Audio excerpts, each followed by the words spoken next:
Criancinhas, então, aí de 2 a 5 anos podem curtir, tá bom? Romanos capítulo 10, do verso 8 até o verso 15.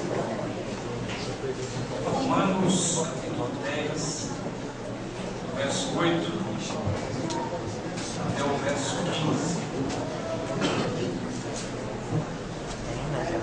Quando você vai abrindo, orar, para que Deus fale com a gente nessa noite dele, e também abençoar as crianças. Senhor Deus e meu Pai, é no nome do Senhor Jesus que nós entramos mais uma vez na tua presença. Quero te pedir que nesse instante a tua palavra, que é poderosa, possa, Senhor, nos abençoar, possa ser uma palavra que trate com cada um de nós. Todo pensamento do Senhor, todo pensamento pré-concebido acerca dela, caia, que nós sempre temos que estar abertos para aprender algo novo. A tua palavra se renova cada manhã, a tua misericórdia se renova cada manhã da mesma forma. A palavra de Deus todo dia é nova. Quero te pedir em nome de Jesus a tua bênção sobre as crianças, sobre os professores que aqui estarão, que a bênção do Senhor seja sobre elas, e que a palavra que elas aprenderem também possa impactar o coração de cada uma delas. É no nome de Jesus que eu oro. E é no nome de Jesus que eu te agradeço. Amém. Todo mundo achou, gente? Bora. Romanos capítulo 10, versículo 8, diz assim: porém o que se diz? É uma pergunta. A palavra de Deus está perto de ti, na tua boca e no teu coração. Isto é, a palavra da fé de Deus. Se com tua boca confessares Jesus como Senhor e em teu coração você crer que Deus o ressuscitou de dentre os mortos, será salvo. Porque com o coração se crê para a justiça e com a boca se confessa a respeito da salvação. Porquanto a Escritura diz: todo aquele que nele crê não será confundido, pois não há distinção entre judeu e grego. Ou seja, o que Paulo está dizendo aqui hoje, não existe diferença de raça, de jeito nenhum. Deus, ele morreu, mandou seu filho para morrer por todos. E olha o que ele diz na sequência: uma vez que o mesmo é Senhor de todos, rico para com os que o invocam, porque todo aquele que invocar o nome do Senhor será salvo. Como, porém, invocarão aquele em que não creram? E como crerão naquele de quem nada ouviram? E como ouvirão se não existe aqueles que colocam no coração a disposição de pregar? E como pregarão se não forem enviados?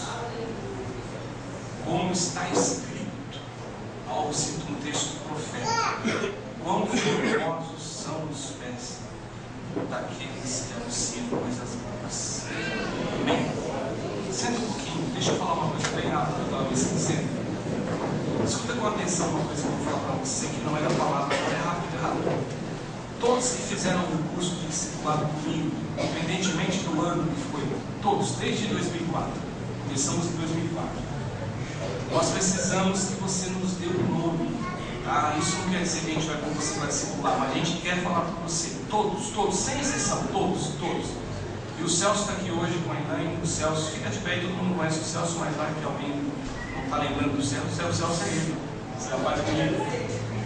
Vocês vão dar um nome para o Celso. Se vocês já deram um nome para o Laerte na outra semana, a informação é a mesma, não precisa, tá bom? É só isso. Gente, hoje eu quero falar a respeito, como o pastor Divaldo falou, de prioridade. Eu queria que você repetisse o título da mensagem de hoje em voz alta. Diga em voz alta: prioridade naquilo que de fato é prioritário. Vamos falar junto agora, todo mundo? Prioridade naquilo que de fato é prioritário. Gente, deixa eu falar uma coisa para vocês. Se a gente colocar, como diz o mineiro, o reparo, na vida humana. Isso vale para mim, isso vale para você, isso vale para todos. A gente, se observar com detalhe mesmo, com critério, a gente vai descobrir uma coisa: como o ser humano, ele prioriza aquilo que não deveria priorizar. Como a gente dá valor, gente, daquilo que não deveríamos dar. O que é interessante é que isso é extremamente alheio à raça humana. Isso, na verdade, parece hoje, né? Não foi assim inicialmente, mas hoje parece que isso já vem como uma programação dentro da gente. Isso, na verdade, todo mundo da raça humana corre esse risco e vive isso. E aí, não existe como a gente dizer aqui, afirmar, que isso não tem relação com o pecado. Ou seja, esse desejo humano que existe no coração, na alma, no intelecto, aonde você quiser que ele esteja, mas que existe e que é real, ele só existe por conta de uma razão: por conta do pecado. Porque outrora não era assim. Basta você ler um texto sagrado que você vai descobrir que não é assim. Agora, é bom que se diga aqui, para que você saia daqui hoje com essa clareza de mente, de coração, sem que haja nenhum sinal pequeno ainda que seja de dúvida. Isso, na verdade, é uma coisa, é um mal, é um vírus que fere a todo mundo. Todos nós somos feridos por esse vírus em algum momento, somos atacados, somos confrontados por ele. E o que é interessante, que às vezes a gente carrega um sentimento no coração, que por ser frequentador de igreja, por ser evangélico, por ser cristão, por ser crente, e aí você tem o nome que você quiser, por ser protestante, a gente acha que isso não acontece com a gente, mas eu quero dizer para você que isso ataca até mesmo os frequentadores de igreja. E olha o que eu estou dizendo para você, o nome que eu estou usando aqui. Eu estou usando o nome frequentador de igreja.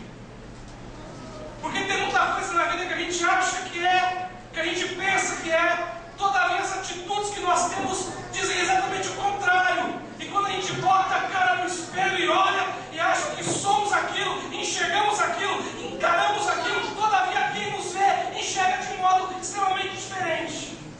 Agora, esse é um mal que ataca todo mundo. E por mais que se fale a respeito de Jesus, por mais que se fale da obra redentora de Jesus, por mais que se fale da salvação de Jesus, por mais que se fale de um reino espiritual que existe, que não se vê com o olho humano, que não se vê com o olho nu, mas que se vê com o olho do coração e com o olho espiritual, por mais que se diga tudo isso, e por mais que existam milhões de mensagens pregadas em todo o tempo em que existe o planeta Terra, em que existe a igreja, muita gente não consegue vencer essa barreira. Muita gente não consegue de fato olhar para isso e priorizar aquilo que deveria priorizar.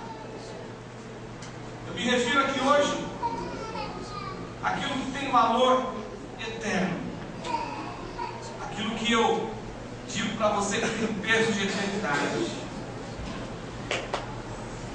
Agora é bom que se diga uma coisa aqui. Com isso, eu não estou convidando nenhum de vocês a viver uma vida de desejo. Com isso eu estou dizendo o que eu estou dizendo para vocês. Eu não estou aqui pregando que você deve simplesmente renunciar às coisas que você deveria cuidar, como um bom marido, como uma boa esposa, como um bom trabalhador, como um bom sonhador, como um bom pai, como um bom filho. Eu não estou dizendo nada disso. O que eu estou dizendo, na verdade, é que muitas vezes a gente prioriza tudo isso, mas a gente se esquece por completo das coisas que são prioridades de verdade. E o mais importante de tudo, e o que é mais importante de tudo que existe nessa terra para qualquer ser humano, minha gente? É a salvação em Jesus. Se existe um prêmio, se existe algo a ser alcançado que de fato tem valor, é a salvação em Jesus Cristo. Agora, eu não vou aqui pedir para ninguém levantar a mão, que eu não sou louco, em primeiro lugar. Mas eu tenho certeza que numa plateia dessa tem muita gente que não tem certeza de salvação. E as razões, elas se multiplicam porque não tem. Pode ser uma razão pelo fato de viver uma vida que ele sabe, ainda que ele tente disfarçar, ainda que ele tente se enganar, mas no fundo, quando ele é confrontado com Deus, ele sabe que não está legal. Ou de repente não, ele está legal, só que ele está lançando para si mesmo toda a responsabilidade e toda a capacidade de ser salvo, quando na verdade só existe alguma coisa a ser feita. É descansar nos braços daquele que disse: pela graça sois salvos, através da boca de Paulo. As perguntas que surgem então, meu irmão e irmã, é porque poucos pensam nisso.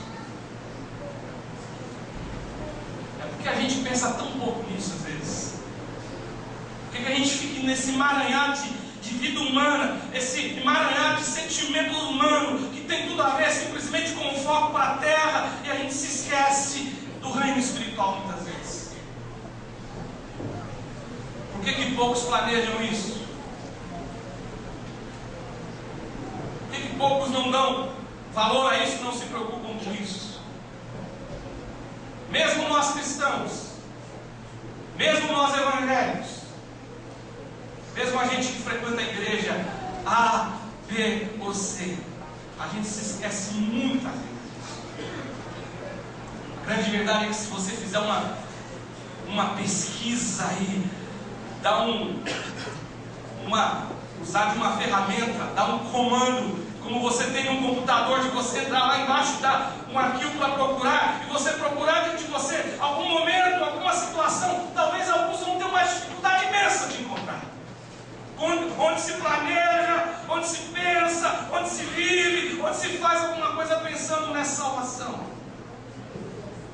Porque uma coisa que muitos de nós se esquecem, ou nos esquecemos, é que um dia a gente vai morrer. Ninguém lembra disso. Ninguém lembra e ninguém gosta de lembrar. E a gente fala: ai, para com isso, vamos falar de vida. E a gente canta ainda falando de vida e não de morte, mas o sentido é totalmente inverso daquilo que a gente pensa.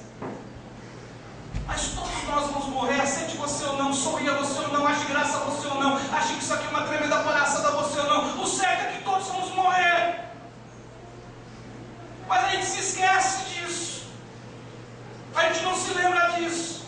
A gente comemora os aniversários, a gente torce para a semana, fim de semana chegar, a gente torce, conta as horas, os minutos para o fim de semana chegar, a gente se esquece, cada dia que passa, cada momento que passa, a gente se aproxima do nosso fim. Isso não é lembrado, melhor dizendo. A gente esquece de planejar para a vida eterna. E sabe por que isso acontece, gente?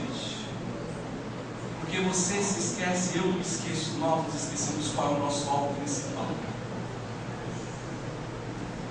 Mas nós vivemos viciados e amarrados nesse único sentimento de se buscar bênção. Eu quero bênção, eu quero bênção, eu quero isso, eu quero aquilo. E esse texto aqui, Paulo fala a respeito de salvação. Paulo fala de verdade o que é prioridade.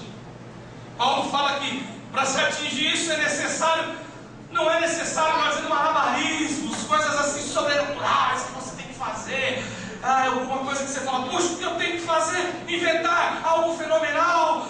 O ser humano inventou algo, o que eu faço para inventar para ser salvo? Não precisa nada disso. O que Paulo apresenta aqui a respeito de salvação, ele veste essa apresentação aqui, ou ele reveste de uma simplicidade gigantesca, enorme. Não tem segredo nenhum. Agora, é lógico que eu preciso desejar. É lógico que eu preciso ter vontade. É lógico que eu preciso ter disposição. É lógico que eu preciso realmente querer ser salvo. E Paulo nos fala de algumas coisas que são necessárias e importantes para a gente alcançar a salvação.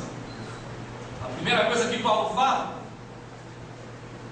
que é muito prioritário, que é importante, importante, que é prioridade isso na vida, que os homens entendam de uma vez por todas, que é mais importante na vida, que existe algo importante, fundamental, que Deus te chamou, é para anunciar a salvação. Isso é importante. O resto Deus cuida, o resto Deus vai cuidar, porque o texto do Evangelho, palavras de Jesus, não é palavra mentirosa. Jesus diz assim: mas buscar em primeiro lugar o reino de Deus e a sua justiça, e as demais coisas serão acrescentadas. Olha o que diz no versículo 15. Eu não estou usando aqui uma ordem de textos desde o início do 8, eu estou vindo de trás para frente. O versículo 15, o apóstolo Paulo diz o seguinte, usando um texto do profeta, ele fala assim, olha o que ele diz no versículo 15 do capítulo 10: quão formosos são os pés dos que anunciam coisas boas. E a coisa boa que Paulo fala aqui é a notícia do Evangelho de Jesus. A coisa boa que Paulo se refere aqui é uma notícia única e absoluta, é o Evangelho de Jesus. Jesus morreu, mas ressuscitou, morreu pelo meu pecado, todo pecado, e derramou sobre mim o sangue do Cordeiro, o sangue salvador. Essa é a notícia. Agora, então não existe nenhuma outra notícia a ser anunciada para a humanidade, a não ser a notícia que Jesus morreu. E o que Paulo diz aqui, que quando se faz isso com verdade, com dedicação, ele está dizendo em outras palavras, quando você prioriza isso, Paulo diz que a alegria no céu de satisfação. O que é interessante é que os anjos do Senhor, eles queriam anunciar o Evangelho, mas Deus não permitiu. Ele permitiu que cada um de nós anunciasse o Evangelho. E quando tem essa satisfação, a satisfação é tão grande, ela é tão intensa, ela é tão enorme, que é ao ponto de se dizer o seguinte, que isso não é só bonito, isso não é somente lindo, isso não é somente maravilhoso, isso é formoso. Quão formosos são os pés daqueles que anunciam as boas novas do Evangelho.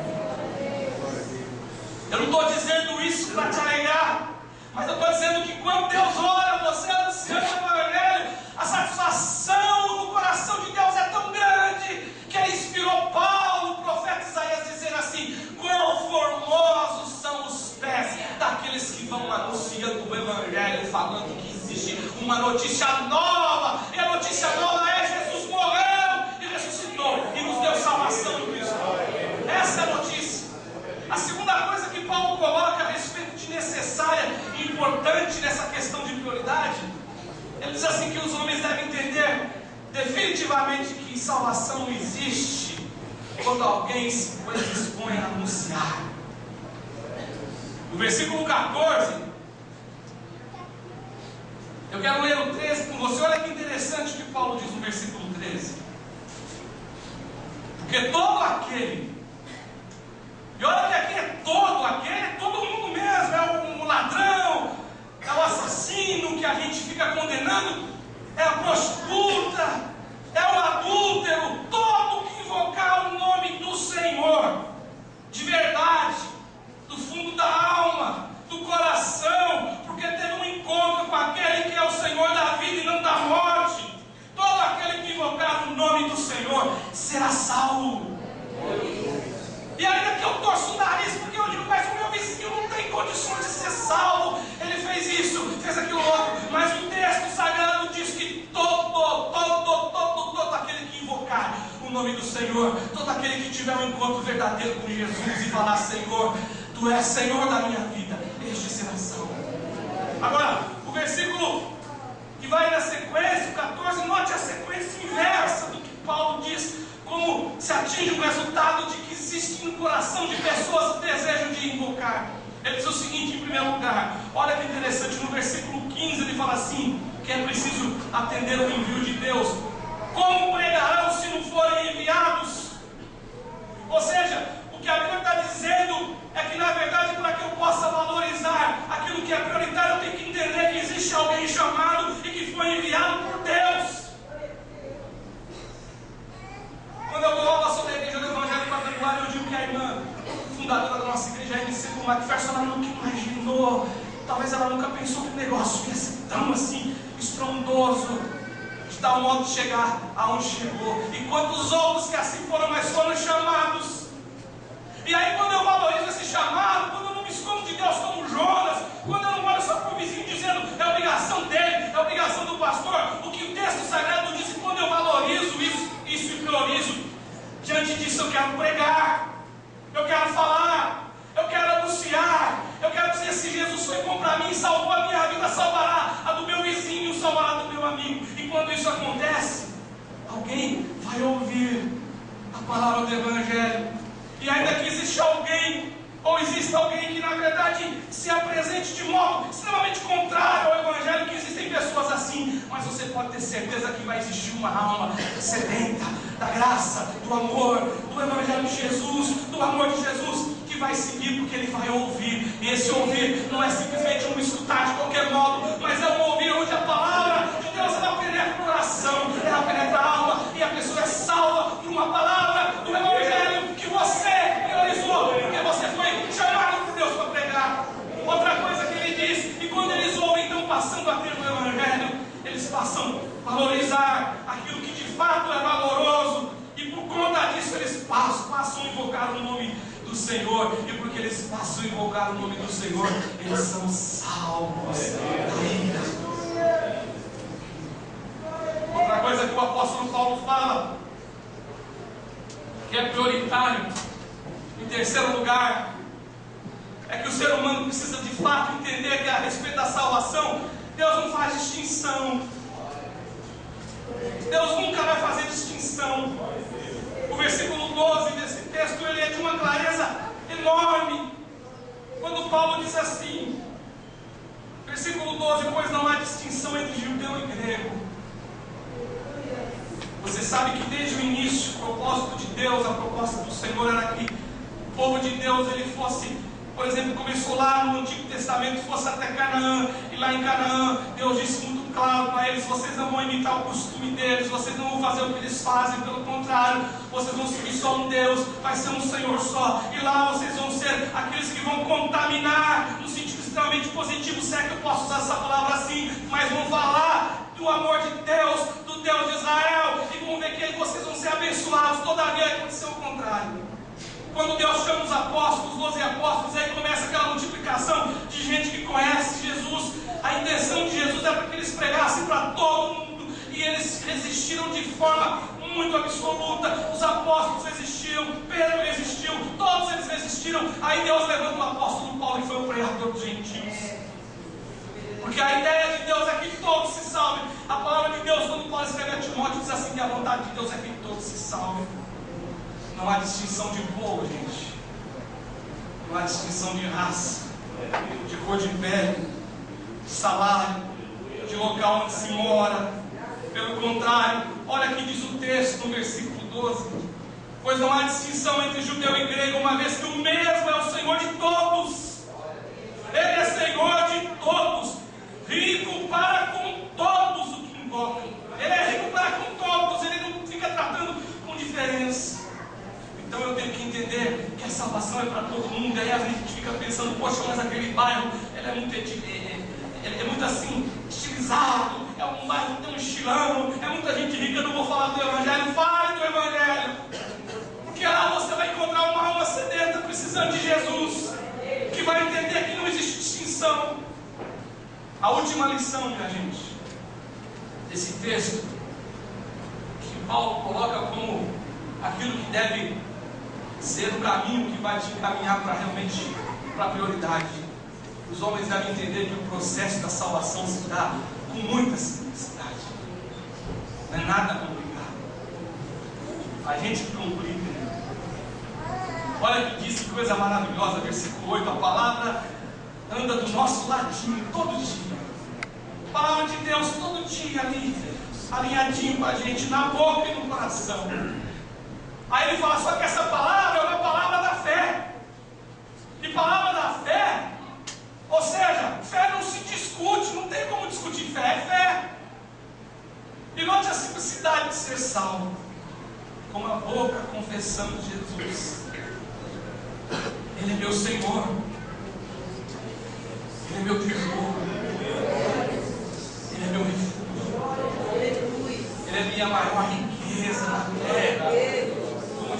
eu não posso outro bem além de ti. Ele é escudo, ele é proteção, ele é tudo. Ou seja, é um confessar, mas não é um confessar simplesmente da boca para fora, é do coração. E aí, lá do coração, olha a simplicidade da salvação, gente. Não precisa parar de fumar. Porque tem gente que só fala, você salvou para a igreja se eu parar de fumar. Se você tem vontade de aceitar Jesus, aceite Jesus, que com certeza Ele vai te libertar desse vício. Aí eu vou parar, eu só vou para a igreja quando eu conseguir parar de pensar alguma coisa. Venha para Jesus, mergulhe nisso de verdade. Se você decidiu que Ele é Senhor, e Ele vai mudar você. Aí ele fala assim, do coração. Então olha o que ele diz no texto. Todo aquele que crê. Aliás, versículo 10, um coração se crê para a justiça. Ou seja, o coração eu me esvazio de todo sentimento de que eu sou uma coisa pelo contrário. Eu não mereço nada. Eu sou alvo dessa graça misericordiosa, deste favor que eu não mereço de Deus. E olha o que diz mais o texto. E eu também sei, versículo 10, que com a boca se confessa a respeito da salvação, com o coração se crê para a justiça. Ou seja, depois ele fala assim, continuando, porque a Escritura diz, todo aquele que crê não será confundido, pois não há distinção entre os gregos e judeus, uma vez que o mesmo é Senhor de todos, porque todo aquele que invocar o nome do Senhor com a boca será salvo. Quando ele diz assim que Deus nos ressuscitou, ele está dizendo o seguinte, Deus nos ressuscitou daquelas prioridades mortas, daquilo que nos mata, daquilo que nos fere, que a gente não percebe, que podem até ter o seu valor, e tem, humanamente dizendo, mas elas têm que andar alinhadas no seguinte sentido: eu estou andando com Jesus, eu tenho prioridade aqui, mas Jesus, e essas prioridades, elas são extremamente secundárias, porque em primeiro lugar eu vou buscar o reino de Deus, e aí tudo demais vai ser bênção. Aí diante disso, eu posso dizer que eu sou salvo. Pode ir para frente comigo, os meninos também. Paulo diz assim, que diante dessa verdade eu sou habilitado a não viver em confusão, porque todo aquele que crê em mim não será confundido. Eu gosto muito dessa palavra, sabe por quê? Quem crê em Jesus não vai ser confundido. A prioridade é essa aqui é secundária. E quando de fato eu não sou confundido, o que eu posso aprender é que eu vou buscar aquilo que é valoroso em nome do Senhor Jesus. Que Deus possa te abençoar. Que Deus possa colocar no teu coração um desejo sincero e absoluto de buscar o que é prioridade de verdade em nome de Jesus.